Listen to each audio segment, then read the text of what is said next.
OK，ladies and gentlemen，歡迎嚟到粵夜講電台。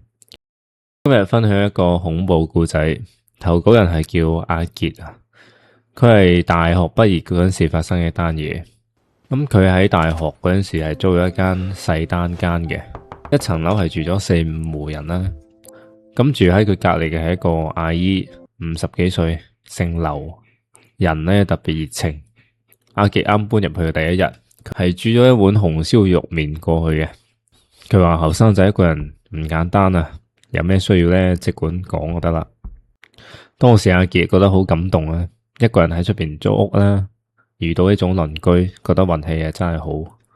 後尾個劉阿姨對佢嘅關注呢，越嚟越頻繁，今日送餃子，聽日送排骨，後日啊仲要送啲醃蘿蔔啦，每次都係笑住嘅，企喺個門口又唔入去，將嗰碗嘢遞俾阿傑，佢就翻去嘅啦。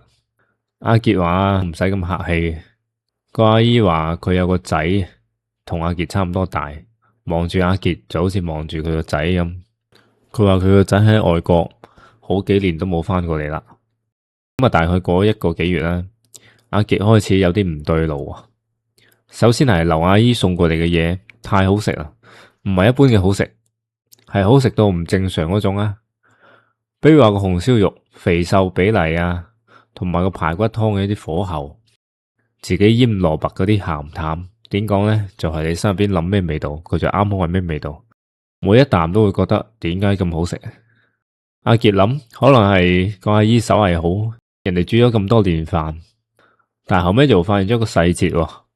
阿姨送過嚟嘅菜咧，永遠溫度係啱啱好嘅，唔係辣嘴嗰種，都唔係有啲凍嗰種，就係啱啱好可以入口食，而且係唔理阿傑幾時開門，唔理個阿姨幾點敲門，嗰碗嘢永遠都係最合適嘅溫度。夏天係溫嘅，冬天係凍嘅，唔知道佢係究竟點樣做到。跟住佢敲門嘅時間，阿姨從來唔提前發信息，但係每次阿傑都喺屋企。有時阿傑加班到10點鐘翻嚟，啱換好對拖鞋坐低，個敲門聲就響啦。有時候周末阿傑瞓到中午，一擘大眼，下一秒就聽到敲門聲，好似個阿姨就一直喺門內等緊阿傑。有一次阿傑就故意唔開門，假裝唔喺屋企。敲門聲持續咗一陣，跟住就安靜啦。跟住聽到阿姨嘆咗一啖氣，佢就好似聽到阿姨講一句：我知道你喺屋企。嗰陣時阿傑咧好猶豫啊，企喺個門後邊，但係最後尾佢都係開咗門，假裝係啱啱瞓醒啦。劉阿姨見到佢就好開心，即刻就捧住碗雲吞遞俾佢啦。阿傑始終覺得係唔對路，後尾阿姨送過嚟嘅嘢呢，阿傑有時候就冇食嘅，係倒咗佢。咁突然間有一晚，阿傑半夜就起身屙夜尿，大概係2-3點啦。呢個時候隔籬屋佢就聽到隔籬屋傳嚟一陣切菜聲，跟住喺度煮飯嘅聲啦。阿傑心諗呢個點數煮飯3點幾，煮俾邊個食啊？跟住除咗炒菜聲，仲有阿姨喺度唱歌把聲，唱嗰種80年代嗰種民謠啊。半夜3更，阿傑係有少少驚驚地嘅。到咗第二日朝早，個敲門聲又響啦。個劉阿姨咧端住碗粥，又係笑騎騎嘅，皮蛋瘦肉粥，個蔥花切得好靚，旁邊咧仲配埋個豉油碟嘅。阿傑係留意到佢個面色係挨咗成晚嘢。跟住佢接過碗粥，講一聲多謝啊。佢望住碗粥，佢心諗呢啲煮嘅嘢究竟係咩嚟噶？阿傑話佢都俾自己嘅諗法嚇咗一跳，覺得會唔會自己心入邊太黑暗啊？但係呢種諗法自從有咗之後，就唔會再消失嘅。接下嚟嗰幾日呢，阿傑就開始慢慢觀察個劉阿姨嘅生活習慣。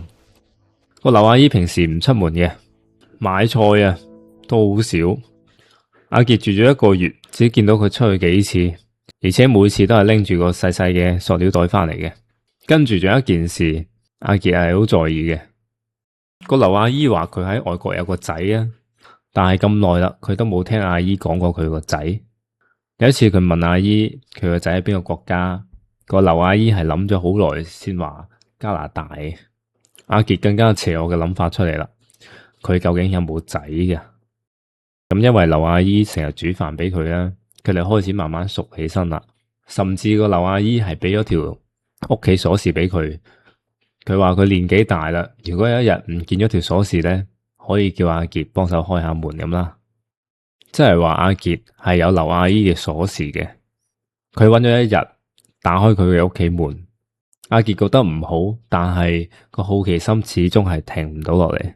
佢入到阿姨屋企，間屋係好乾淨嘅，乾淨到唔似有人喺度住，家私係擺得好整齊，整齊到甚至係個廚房入邊嘅嘢都好整齊。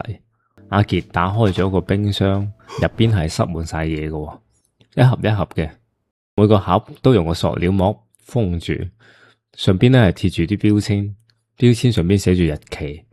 最早嗰盒係3年前嘅，阿杰就攞起身睇，入邊嘅所有肉都非常之新鮮，係睇唔到一啲變質嘅。佢覺得有啲唔對路，咁多隻飯盒，呢度起碼有成幾十隻飯盒，呢啲嘢係煮俾邊個食噶？阿姨自己一個人肯定係食唔晒啦。阿杰喺個廚房咧轉咗一圈嘅，留意到一個細節，個廚房太乾淨啦。一個人咁中意煮飯，每日都煮飯，個廚房居然係咁乾淨。跟住阿杰就留意到個灶台旁邊嗰個牆啊，係寫住一個紙仔。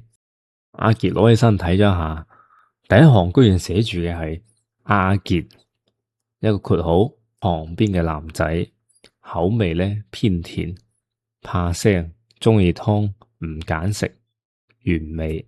阿杰望住個原味兩個字，乜嘢叫原味啊？係話佢煮啲菜原味咧，定係話阿杰原味啊？阿杰開始手震啦，跟住喺佢下邊嗰行仲寫咗另外一個人嘅名，阿杰唔識嘅，後尾仲寫住3個字，唔聽話。唔聽話係咩意思啊？阿杰越諗越驚，即刻關翻道門就翻屋企啦。嗰一晚佢收到咗劉阿姨嘅信息，只有一句話：你係咪今日去咗屋企啊？跟住過幾分鐘又會有另外一條，冰箱入邊嘅嘢你睇到啦。阿杰唔敢覆佢啊。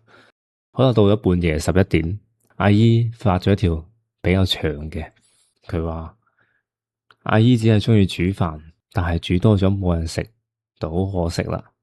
你食阿姨煮嘅嘢開唔開心啊？開心。阿杰諗咗一諗，好似每次食佢煮嘅嘢咧，的確都食得好開心，好似係嗰種餓咗好耐嘅人終於食到咗飯。阿杰心諗，點解每一次食佢嘅嘢都有一種終於食到嗰種感覺呢？跟住第4條信息就發過嚟啦，聽日同你煮糖醋排骨，你上次話想食噶。上次想食，阿杰唔記得佢有冇講過，但係的確阿杰係好中意食糖醋排骨嘅。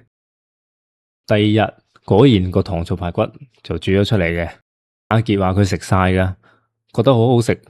阿杰仲話佢係發現咗佢嘅胃口係慢慢越嚟越大啊！